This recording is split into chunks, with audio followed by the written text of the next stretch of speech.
Hello YouTube! Patch 4.19 patch notes for yesterday. Unfortunately, I'm a day late with this video here, but we're going to go through them. We're going to talk about them.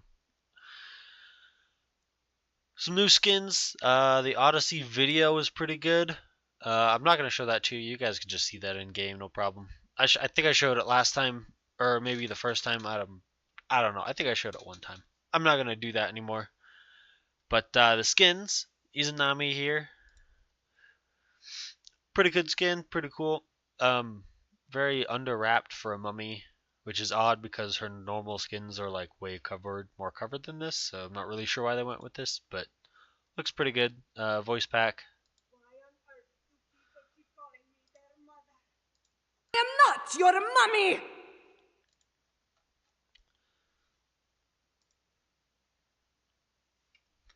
Hello YouTube.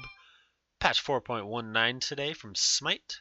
Well, technically yesterday.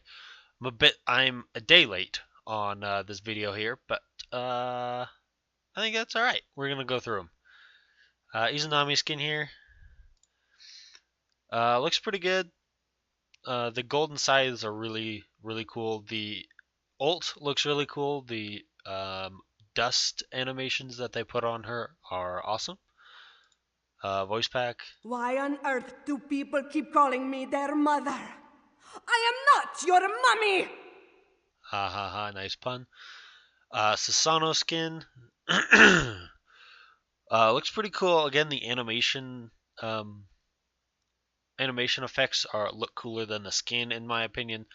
But the skin looks pretty good. The sword looks really cool with all of the dents and gashes in it. Yeah. Voice pack. I went through hell and back, but you just got a one-way ticket. Sounds pretty good.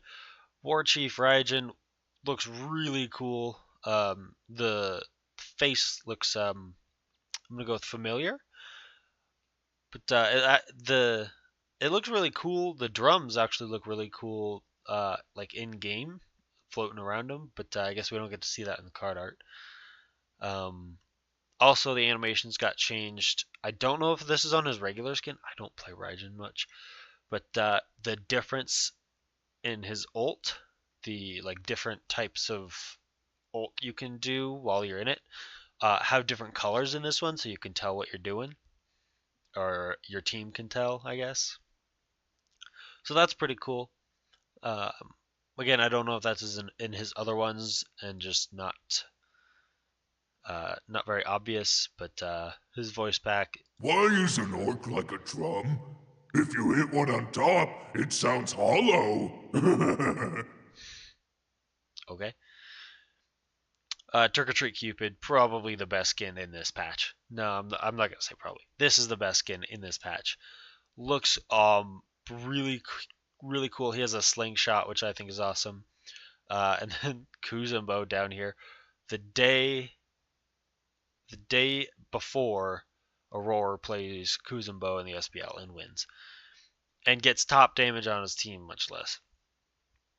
And then I don't think these two are anybody specific. That might be Chang'e, and that would be Afro, right? Anyways, we're here for the Cupid skin. The basic attacks and the hearts are both this. I'm blanking on the name of it. Anyways, voice pack. What are scary bees called? Boobies! Okay, I had not heard that line before. Thanatos skin looks pretty good. It honestly looks like what Thanatos could have been just base model. But I don't know. I think he's needed this type of face for a long time. I don't know. Thanatos is one of the best designed gods visually, I think, in Smite. So most of his skins look fantastic to me. And having a dark angel type thing. They called it Grim Reaper, but this looks more like an evil angel to me. Either way, looks really good.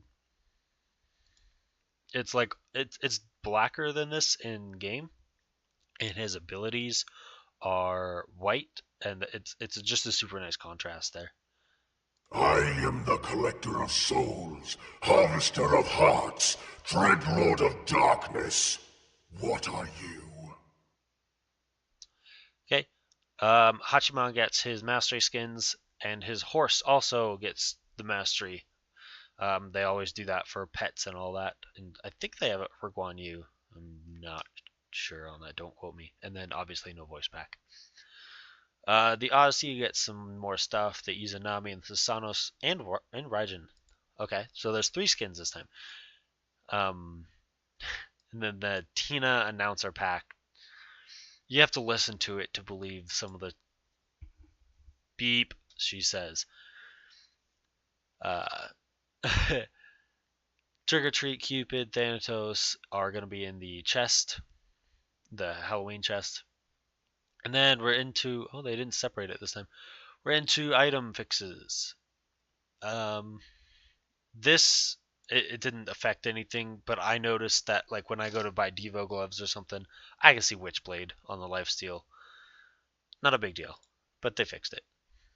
Morgan, there was a huge issue that was known about before NRG had the issues in game, and quick instant cast was screwing with what god you would change into. If you press it and move your mouse at the same time, it was kind of weird.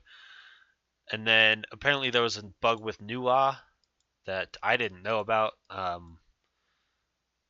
if you ulted as Nua, you would stay zoomed out, so you basically had like a super you were basically a ward, but like super long, and you could move. It was OP, but very rare apparently. Balance changes. Height of the Urchin gets changed. Its T2 also gets the change. It loses 5 of each protection and gets more expensive by 100 gold. And then the T2 loses the 5 protections as well. We've been seeing this item a lot. I think there was a game where we saw 8 of them in the SPL recently. It has been overpurchased. There's been a lot of times where it's been bought, and I really do not agree with it being bought. It's been described as the win more item. If you're ahead and you buy this, you're not losing damage because you're going to be getting more damage than your opposition just based on the level, and you're going to be way more tanky. So, and the fact that it was only 2,300 gold basically was it was too cost efficient. You usually went into it as a support, at least I'm speaking as a support. You usually went into it right after boots, so it was a good thing to like get your Lonos proc and then back and get it, because usually you would be pretty close by the time your Lonos got finished stacking, and you could get it pretty dang early, which I think is fine. I mean, on supports it's fine. The issue is when someone like Raijin buys it, 3rd item. You know, I'm not a huge fan of Height of the Urchin on non-tanks. I'm not a huge fan of non-damage item on non-tanks. Hybrid items are fine, but Height of the Urchin was strictly defense, and I didn't like it. So I'm glad they changed it. I'm just worried that the price increase will take it out of supports builds, which is honestly where it should be, is in the support build and maybe the solo lane. But we'll see how this works out. I'm glad they nerfed it. They needed to. The Crusher, I'm not exactly sure why they buffed this. I mean, no one really buys it, but I thought it was better than people were giving it credit for. And they probably should have just left it for maybe just a little bit longer. But increased attack speed from 15 to 20%. They didn't like do a ton to it. It wasn't a huge buff, so I'm fine with it. I think people will start buying it a lot more on ability-based hunters and auto attack-based assassins. But I thought it was already good. Just gets better. Hooray! Soul Reaver, kind of an item that if you get hit by it, you're super surprised, and as you're looking at your death recap, you're like, oh hey, they had Soul Reaver, and then you just take advantage of that because they're behind. Because this item was way too expensive. They just lowered it. I think this is going to be bought more on like Kabrakan than mid laners. Mid laners need every single ability to hit as hard as it can. They can't afford to sacrifice a little bit on most of their abilities to hit one ability that's huge, unless you're like Thoth or something, but you'd still proc it not on your ult too often for this to be super useful. So I think it's gonna be seen more, but I don't think it's gonna be seen as much as Book of Thoth, the other item in that tree. But good change. I think it was kind of just a troll item, and now it's not. Ao Kuang, I've said before, I don't fully understand why people feel he is so strong. And when I asked people, one of the things they said was that he can one-shot and can go invisible. And has a um, very good escape with his ult. But this changes targeting his one-shot ability. It is making it so that his this right here, his 2, I think it's his 2. It's either his 2 or his 3. It doesn't really matter. He only gets 1 proc of poly between his 2 and his 3. So before, he would proc his 2 basic attack, use his 3 basic attack, and between the basic attack, the dragon, the poly proc, the basic attack, the dragon, you were basically dead. And then he could just ult you. So he will no longer get a double poly proc, which will take away his one shot, basically. I think this is a fantastic change, and the fact that they increased the base damage on each dragon, if this is his 2, I think it is. If they increase the base damage a little bit, not that big a deal. It's not a scaling increase. And then the other change, increased ranged dragon. Oh, okay, this is his 3, and this is his 2.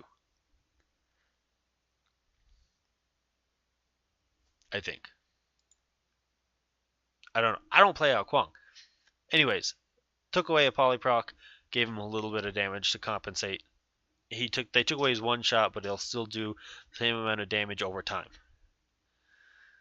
Awelix, interesting because she dominates early game, but is never seen in actual competitive play because her late game is horrendous. So they tried to fix that by lowering Feather Step's early damage, 60 to 90 to 40 to 75, and then it's basically the same after that, which is a pretty big deal.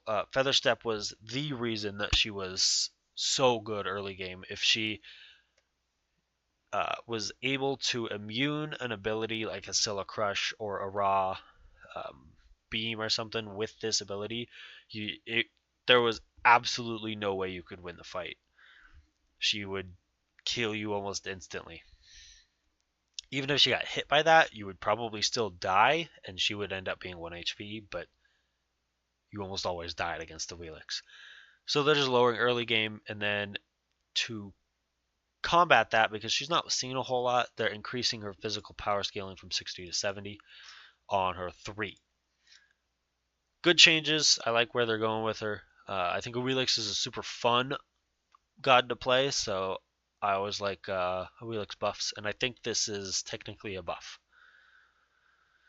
Kuka Lane, quite a few changes here. He was very dominant in the solo lane.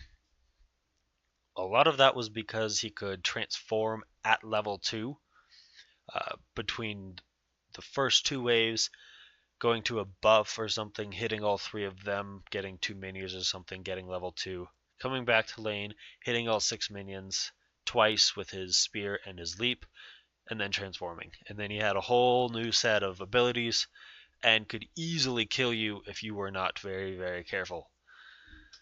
They took that away. Kinda. Unless you're stupid, they took that away. Decreased his base shield from 40 to 20, and then gave all 20 back to him as he levels up to level 20. So it's just going to be weaker early game, stronger, or the same late game. Which his late game was honestly kind of fine. It was the fact that he snowballed and got there way faster than everybody else that was the issue.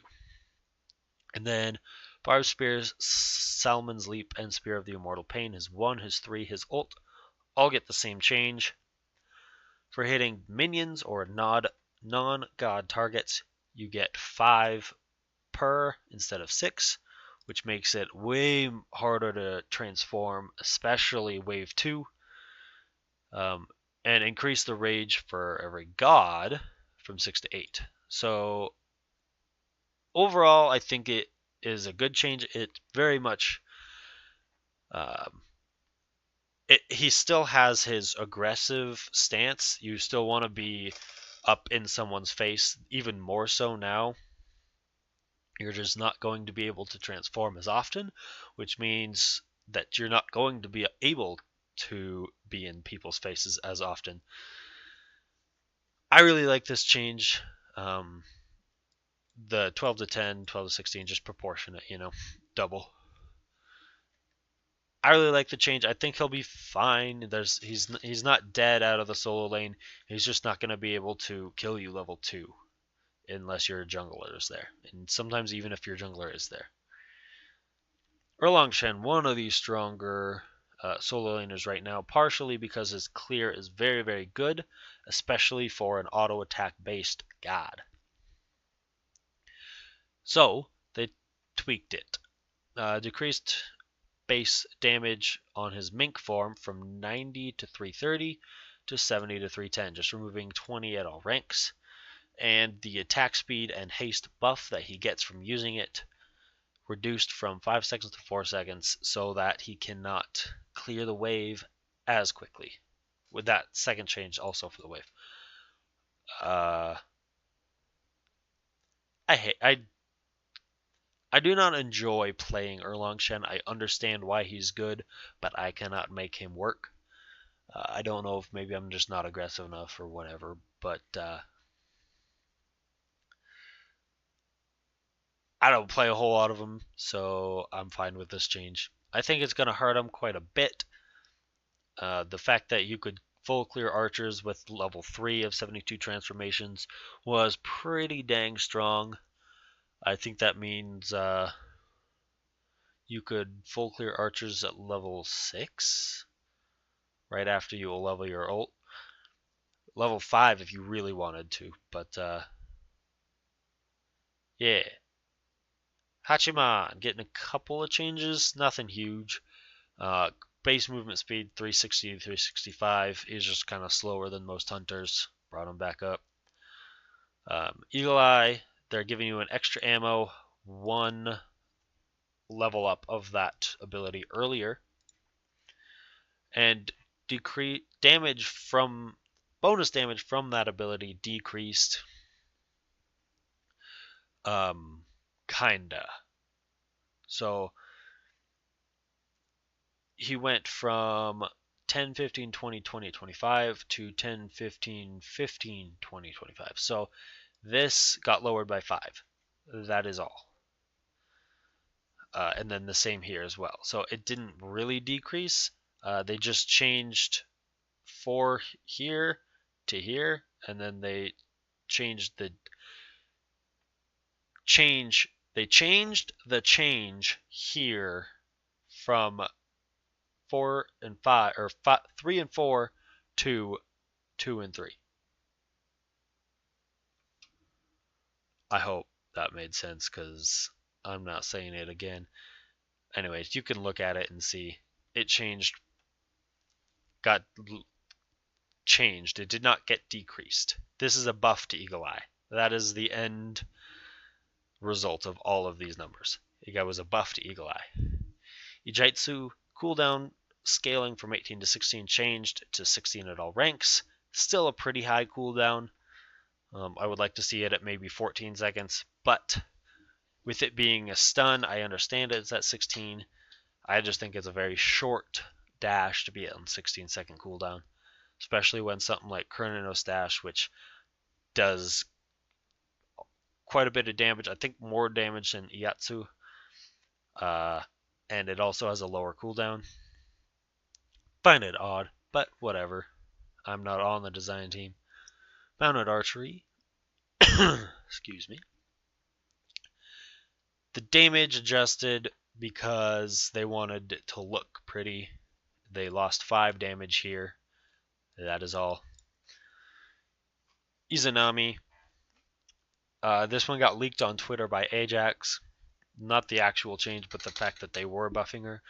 Her 3 has been described by nearly everyone as the worst ability in the entire game because it's supposed to be an escape, but as you can see, you stood still for 0.65 seconds. That is over half of a second, on a squishy that stands still when they're trying to escape. That was not okay, and they did something similar for Raijin. But it was the worst ability, and everyone could see which way you dashed based on the animation. So the fact that you were invisible didn't play a huge part in it. So they're lowering that to 0.35. It's a big change. When they showed the Izanami skin, they showed off the fact that this was faster, and it was noticeably faster. It was way faster. So I think this is going to be a pretty big change. And then Dark Portal, her ultimate, it was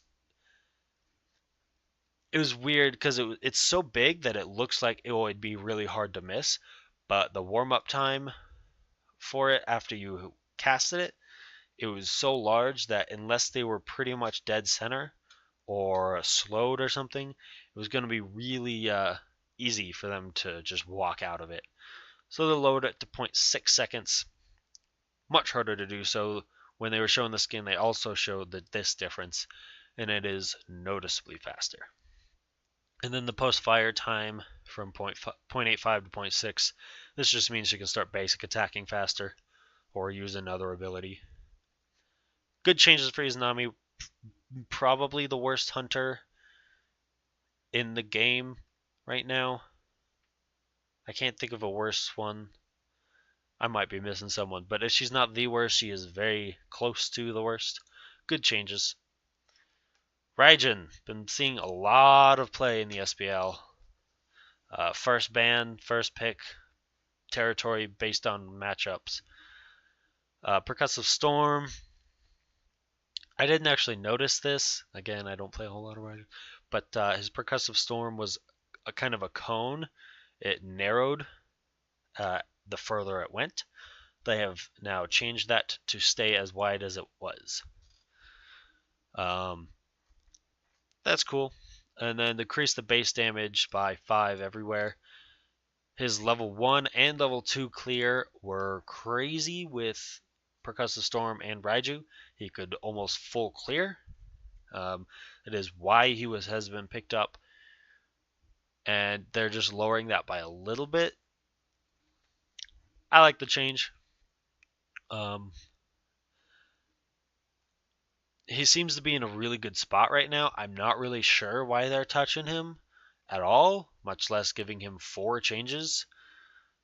But I don't think any of them hurt him too bad. I don't think any of them help too much. But